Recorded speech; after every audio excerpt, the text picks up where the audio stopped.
हरे कृष्णा। तो रीइंकार्नेशन पुनर्जन्म होता है या ये एक कल्पना है? इस रीइंकार्नेशन अ फैक्ट और इट इज़ अ फिक्शन? एक कल्पना है कि एक ही तो ज़िंदगी है यार, खाओ पियो ऐश करो, बस ये किसी ने कल्पना कर ली कि इसके बाद भी और एक जन्म है। नहीं नहीं, ये सब नहीं है, एक ही तो ज़िंदगी है यार। तो इस बात को कैसे समझे? तो एक्चुअली रीइंकार्नेशन का होना ये वास्तव में एक साइंटिफिक फिनोमिनन है और यन स्टीवेंसन जैसे और भी कई साइकेट्रिस्ट हैं जिन्होंने इसे एक्चुअली में प्रूफ किया है कि रीइंकार्नेशन तो होता है। मोर देन 200 केस स्टडीज है, अगर आप चाहते हो तो आप गूगल में भी सर्च करके देख सकते हो, जिसमें कि यन स्टीवेंसन जी के द्वारा कही गई रिसर्च के बारे में मोर देन 200 केस स्टडीज है और उन्होंने साइंटिफिकली इसे प्रूफ किया है कि yes, reincarnation is a fact, ये एक्चुअली है और होता है। तो इसमें से एक केस स्टडी है एक लड़के की जो कि अपने माता पिता को बोलता था कि माता पिता मेरे को ना रुद्रपुर जाना है। माता पिता बोलते थे बेटा रुद्रपुर क्यों जाना है बेटा, वहाँ पे तो हमारे कोई रिश्तेदार भी नहीं रहते। तो लड़का कहता था नहीं नहीं नहीं, मेरे को ना रुद्रपुर जाना है, मेरे को ना कुछ याद आता है कि मेरे को रुद्रपुर में ना किसी ने गोली से मार दिया गया था, मेरे को रुद्रपुर जाना है, मेरे को रुद्रपुर जाना है। तो he would say that again and again. तो जब वो ये कहा करते थे तो फाइनली पेरेंट्स ने कहा कि चलो एक बार हो ही आते हैं एक बार। तो वो जब रुद्रपुर गए ट्रेन में, तो जब रुद्रपुर पहुंची तो ना माता पिता बैठे रहे, उठे नहीं। तो उस लड़के ने कहा मॉम डैड हम ना रुद्रपुर आ गए, अभी हमें इधर उतरना है। तो मम्मी पापा ने कहा अच्छा चलो ठीक है। फिर उस लड़के ने रिक्शा भी करी और उस रिक्शे वाले को कहा कि मेरे को किस घर में जाना है, उस घर में भी गए वो लोग। तो जब घर पे लेकर गए तो घर का दरवाजा जब नॉक किया तो वहां पर एक जवान लड़का खड़ा था। तो फिर उस लड़के ने कहा माता पिता ये ना पहले मेरा बेटा था, मैंने पिछले जन्म में ये मेरा बेटा था। पेरेंट्स हैरान हो गए, अरे ये क्या है। तो वो जो लड़का था वो सोचा अरे ये छोटा सा लड़का ये मेरा बाप कैसे हो सकता है, how can this boy be my father. अब माता पिता के साथ आया हुआ था तो उसने इज्जत दे दी, उसने कुछ कहा नहीं, उसने उनको अंदर बुलाया, आइए आइए अंदर आइए। तो फिर उस लड़के ने पूछा अच्छा आप क्या थे पिछले जन्म में। तो उस बेटे ने कहा मैं ना आपका फादर था और मैं एक म्यूजियम में गार्ड था, और जब कुछ लोग उस म्यूजियम से कुछ चुरा कर लेके जा रहे थे ना तो मैं उनके पीछे भागा, और जब मैं उनके पीछे भागा तो उन्होंने मुझे धक्का देकर मेरे को गोली मार दी थी, और उस दिन ना FIR भी दर्ज हुई थी। तो फिर जब ये ऐसा चेक किया गया था ना तब सच्ची में उस दिन एक FIR दर्ज हुई थी। तो फिर उस जवान लड़के ने पूछा अच्छा हमारे घर में कोई हथियार वगैरह भी है क्या। तो उस बेटे ने कहा हाँ ये जो वार्डरोब है ना इसके अंदर 2 पिस्टल है, और वो जो दूसरे रूम में जो बड़ी सी तस्वीर टंगी हुई है ना उसके पीछे 2 राइफल्स है। अब ये बातें सिर्फ बाप और बेटे को ही पता थी, पर ये बच्चा भी था जो रिवील कर रहा था, और भी बहुत सारी बातें थी जो सिर्फ बाप और बेटे को पता थी पर ये बच्चा भी उसको रिवील कर रहा था। तो इस तरह के कई सारे केस स्टडीज है which is fallen in proof yes reincarnation पुनर्जन्म तो होता है। ऐसा नहीं है कि ये सिर्फ हिंदू फिनोमिनन है या बुद्धिस्ट फिनोमिनन है, इनफैक्ट अदर रिलीजियस सिस्टम में भी जब हम देखते हैं तो उसमें भी पुनर्जन्म की बात की गई है। You know there is a reincarnation, जो कि एक व्यक्ति दोबारा से आए, दोबारा से अपना मैसेज देने के लिए। Yes, incarnation is there among various religions. Of course कुछ ऐसे रिलीजन भी है जिसमें इस बात की पुष्टि अच्छे से नहीं की गई है और इसको एक्सप्लेन नहीं किया गया है as per seeing their level of understanding, लेकिन रीइंकार्नेशन ये एक यूनिवर्सल फिनोमिनन है जो कि सच्ची बात है। इवन 10-12 साल पहले एक प्रोग्राम लॉन्च किया गया था जो है रास पिछले जन्म का, और ये प्रोग्राम एक कॉन्क्रीट प्रूफ है और एकदम प्रूफ करती है कि yes reincarnation is there. Program में बहुत सारी केस स्टडीज ली जाती थी जो कि सच्ची में हुई है और उसके ऊपर इसको बनाया जाता था और टीवी में दिखाया जाता था। बहुत सारी केस स्टडीज थी जो कि इस प्रोग्राम के अंदर भी हाईलाइट की गई थी रास पिछले जन्म का। उसके बाद इस प्रोग्राम को बंद करा दिया गया था क्योंकि बहुत सारे रिलीजियस सिस्टम है जिस पे रीइंकार्नेशन के बारे में नहीं बताया गया है। तो जो लोग ये प्रोग्राम को देखते थे तो उनका फेथ कम होता था उस धर्म के विषय में, तो फिर उन्होंने इसको बंद करवा दिया कि नहीं नहीं जी इसको आप बंद करवा दीजिए क्योंकि हमारे जो लोग हैं उनका फेथ कम हो रहा है अपने धर्म में, तो आप इसको बंद करवा दीजिए। तो इस प्रोग्राम को फिर बंद करवा दिया गया। So what is the basis of belief in rebirth? पुनर्जन्म में तो हम लोग विश्वास करेंगे पर इसका आधार क्या है? कुछ तो होना चाहिए ना जिसके वजह से हम बिलीव करें इस पे। तो Bhagavad Gita gives us the most powerful logic. Bhagavad Gita में कहा गया है देहि नोस्मिन यथा देहे कौमारम यौवनम जरा तथा देहांतरा प्राप्तिर धीरस्तत्रा नमूयति। भगवान श्री कृष्ण कह रहे हैं अर्जुन तुम्हारा शरीर इस जीवन में भी कंटिन्यूअसली चेंज हो रहा है, जन्म से लेकर चाइल्डहुड तक, चाइल्डहुड से लेकर जवानी यूथ तक, यूथ से लेकर बुढ़ापे तक हमारा जो शरीर है वो कंटिन्यूअसली चेंज हो रहा है। अब आप अपना एल्बम ही खोल के देख लीजिए, जब आप किसी 2 साल के बेबी को देखते हैं आप क्या बोलोगे? अरे ये तो मैं हूँ। जब आप किसी 10 साल के बच्चे को देखते हैं अपने एल्बम में, आप क्या बोलोगे? अरे ये भी तो मैं हूँ। जब आप किसी यंग कपल को देखते हैं मैरी करते हुए, अरे ये भी तो मैं हूँ, ये लड़का भी तो मैं हूँ। जब आप 60 इयर्स के किसी बुढ़े इंसान को देखते हैं, अरे ये भी तो मैं हूँ अपने एल्बम में। अब इन सारी तस्वीरों में से आप कौन से हो? अगर आप शरीर हो तो आपने तो बहुत बार अपना शरीर चेंज कर लिया। The soul has changed so many bodies in one lifetime itself. Even scientist ये प्रूफ करते हैं कि इवन एवरी 7 years में हमारा जो बॉडी है वो पूरी तरीके से चेंज हो जाता है। जितना भी सेल्स है हमारे बॉडी के अंदर वो सब मर जाते हैं और नए सेल्स जनरेट हो जाते हैं उसी जगह में। इसका मतलब है कि विद इन 7 years हमें एक नया शरीर प्राप्त होता है, एक नया बॉडी प्राप्त होता है। भगवान श्री कृष्ण भगवत गीता में फिर से कहते हैं, वसंस जीर्णानि यथा विहाया नवानि गृह्णाति नरोपराणि तथा शरीरानि विहाया जीर्णानि नान्या संयाति नवानि देहि। भगवान श्री कृष्ण कहते हैं, अर्जुन, जिस प्रकार से हम कपड़े पहनते हैं, जब वो कपड़े फट जाते हैं या पुराना हो जाते हैं या छोटे हो जाते हैं तब हम उसे फेंक देते हैं, चेंज कर देते हैं, फिर हम नए सेट ऑफ क्लॉथ्स पहनते हैं। लेकिन हम कपड़े बदलते हैं पर हम तो नहीं बदलते।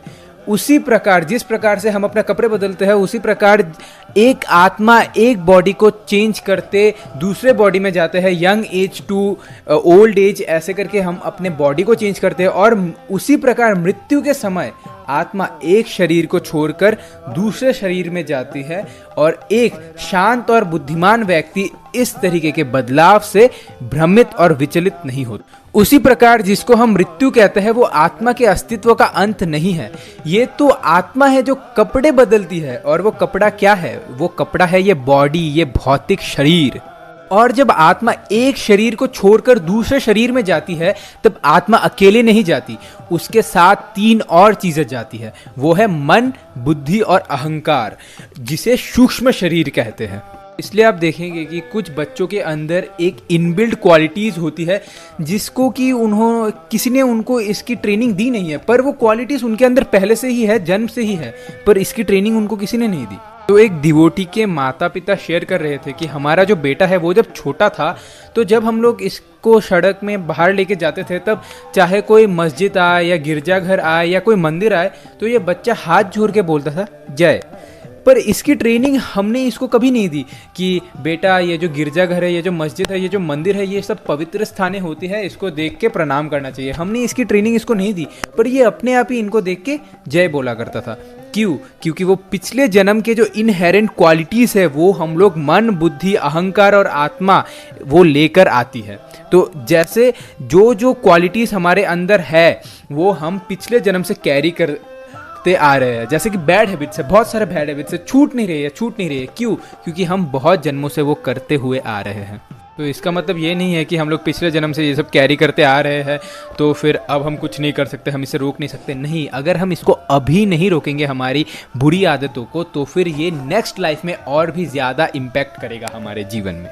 ऐसे बहुत सारी क्वालिटीज़ है और बहुत सारी हैबिट्स है जो हम अपने पिछले पास्ट लाइफ से लेते हुए आ रहे हैं। We carry certain tendencies from our previous life. सारी तो नहीं कैरी करते पर कुछ ऐसी मात्रा में होती है जिसे हम कैरी करते हैं। कि कुछ बच्चे अमीर पैदा होते, कुछ बच्चे गरीब पैदा होते, कुछ लंगड़े पैदा होते, कुछ अंधे पैदा होते, कुछ बढ़िया पैदा होते, कुछ बुद्धिमान पैदा होते, कुछ कम बुद्धिमान पैदा होते। ये चीज़ें कौन डिसाइड करता है, कौन करता है? ये पहले से ही इनहेरेंट नेचर है, इनहेरेंट हमारे कर्म है जो हम पिछले जन्म से लेके हुए आ रहे हैं। The concept of rebirth also explains that why some are more unfortunate than the others right from birth. क्यों कुछ लोग बहुत ज़्यादा दुर्भाग्य होते हैं दूसरे बच्चों से अपने जन्म से ही। अगर कोई बच्चा अंधा पैदा हो और वो अपने माता पिता से पूछे कि मैंने ऐसा क्या किया था जिसकी वजह से मैं अंधा पैदा हुआ, तब आप उसको क्या जवाब दोगे? अगर आप बोलोगे कि ये भगवान की इच्छा से हुआ है तो ये बिलीव नहीं किया जाएगा, क्योंकि भगवान तो सबसे ज़्यादा कृपालु है, सबसे ज़्यादा मर्सीफुल है। वो क्यों चाहेगा कि कोई अंधा पैदा हो? तो the most logical answer is that कि ये आपके पिछले जन्म के कर्म है जिसके वजह से आप अंधे पैदा हुए हो। तो जो लोग कहते हैं कि एक ही जन्म है भाई, खाओ पियो ऐश करो, इग्नोरेंस इज ब्लिस, कुछ मत जानो, जो मन में आए वो करो, तो भाई ऐसे लोग बाद में बहुत ही ज्यादा कष्ट पाते हैं। न्याय दर्शन में कहा गया है स्तन्याभिलाषात, कि एक छोटे बच्चे को कैसे करके पता होता है कि दूध, माँ का दूध कैसे पीते हैं। The baby is too small to understand lectures and tutorials. तो एक माँ अपने बच्चे को कैसे करके एक्सप्लेन करेगी कि बेटा जब मैं आपको स्तन के निकट ले जाऊं ना तब आप दूध पीना। न्याय दर्शन में कहा गया है कि एक बच्चा अपने माँ का दूध बहुत सारे जन्मों तक पीता आया हुआ है, even in the animal species, पशुओं की योनियों में भी, इसलिए उसको पता होता है कि कैसे करके माँ का दूध पीते हैं। न्याय दर्शन में फिर से कहा गया है जातस्य ताप शोक भय संपत्ति परशः, कि आप एक छोटे बच्चे को ही देखो कि कभी वो बच्चा हर्षित होता है, कभी वो बच्चा रोता है, कभी वो मिजरेबल फील होता है, कभी वो दुखी फील होता है। तो why there is fluctuation of moods in this little baby, एक बच्चा इतने बार अपना उसका मूड क्यों चेंज होता है। न्याय दर्शन में कहा गया है कि ये पास्ट लाइफ की ही यादें हैं जो इस बच्चे के दिमाग में चल रही होती है। आप कोई भी याद करो, आप जब 1 साल के थे या 6 मंथ्स के थे, आप अपनी तब की यादें याद करो, आपको याद आएगी? नहीं याद आएगी। तो ये काम कैसे करता है? तो मरने का जो पेन होता है, मृत्यु का जो पेन होता है, जो दर्द होता है, वो इतना ज्यादा होता है कि हमारे जितने भी सारे इंप्रेशंस है, जितने भी सारे यादें हैं, वो वाइप्ड आउट हो जाती हैं। इवन डेथ को छोड़ दो, अगर आप किसी रॉड से किसी व्यक्ति के सिर पर मारो तो उसका भी याददाश्त चला जाता है इस जन्म में ही। तो डेथ का तो बात ही दूर है, क्योंकि डेथ का जो पेन है वो बहुत ही ज्यादा है, इवन इस रॉड के साथ अगर कंपेयर किया जाए तो। और जो जन्म का जो पेन होता है वो और भी ज्यादा होता है as compare to death for the baby. So इस दुनिया का जो सेकंड हाईएस्ट पेन है वो उस माँ को होता है जब वो बच्चे जन्म देती है। और फर्स्ट हाईएस्ट पेन क्या है? फर्स्ट हाईएस्ट पेन वो है जब वो बच्चा पैदा होता है। वो बच्चा पैदा जब होता है, उस बच्चे को बहुत ही ज्यादा दर्द होता है, वो है फर्स्ट हाईएस्ट पेन। ये मैं नहीं कह रहा हूं, ये साइंटिस्ट ने भी प्रूफ किया है कि जो फर्स्ट हाईएस्ट पेन है वो उस बच्चे को होता है, और जो सेकंड हाईएस्ट पेन है वो उस माता को होता है जब वो बच्चे जन्म देती है। इवन गरुड़ पुराण में भी ये मेंशन किया गया है। तो और भी बहुत सारे इंप्रेशंस और यादें हैं जो वाइप्ड आउट हो जाती है, और कुछ कुछ यादें रह जाती है अपने दिमाग के अंदर। यही कारण है जो कि उस बच्चे को कभी फियरफुल बनाती है, कभी जॉयफुल बनाती है, कभी मिजरेबल बनाती है। और जब वो बच्चा बड़ा होता है तो इस लाइफ का जो इंप्रेशन है वो इतना ज्यादा स्ट्रांगली उस बच्चे के ऊपर इम्पैक्ट करता है कि हम अपने पिछले जन्म के जो थोड़े से भी जो बच्चे कुचे यादें होती है वो भी भूल जाते हैं। बेटा मैं तुम्हारा बाप हूँ, जी पिताजी। बेटा मैं तुम्हारी माँ हूँ, जी माता जी। तो जो न्यू इम्प्रेशंस है वो बहुत ही ज्यादा स्ट्रांगली इम्पैक्ट करती है हमारे ऊपर जब वो बच्चा बड़ा होता है। लेकिन फिर भी कुछ कुछ लोगों को, रेयरली कुछ कुछ लोगों को एक्सपीरियंस होता है देजाबू। अच्छा, ये देजाबू क्या होता है? देजाबू मतलब अरे मैंने तो इसको पहले देखा है, अरे ये तो मेरे को याद आ रहा है, कुछ तो है। जैसे हमारे जो पिछले जन्म का जो याद है ना वो हमारे सबकॉन्शियस माइंड में हो रहती है, क्योंकि जब हम मरते हैं तो मैंने कहा ना 3 चीजें हमारे साथ आती है, माइंड, इंटेलिजेंस एंड ईगो।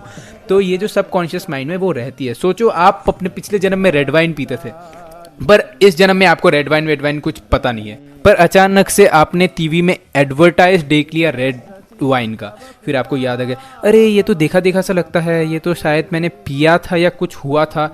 तो ऐसा ये इंप्रेशंस थोड़ा सा रह जाता है हमारे ऊपर। तो yes, it is a fact that री इनकारनेशन रियली हैपेंस। पुनर्जन्म तो होता है, रीबर्थ होता है। इवन शास्त्रों में भी कहा गया है कि हम बहुत सारे शरीर बदलते हुए आ रहे हैं, बहुत सारे हमारे जन्म हुए हैं। तो it is not a fiction, it is a fact. Hare Krishna, thank you very much for watching. न धनं न जनं न सुन्दरीं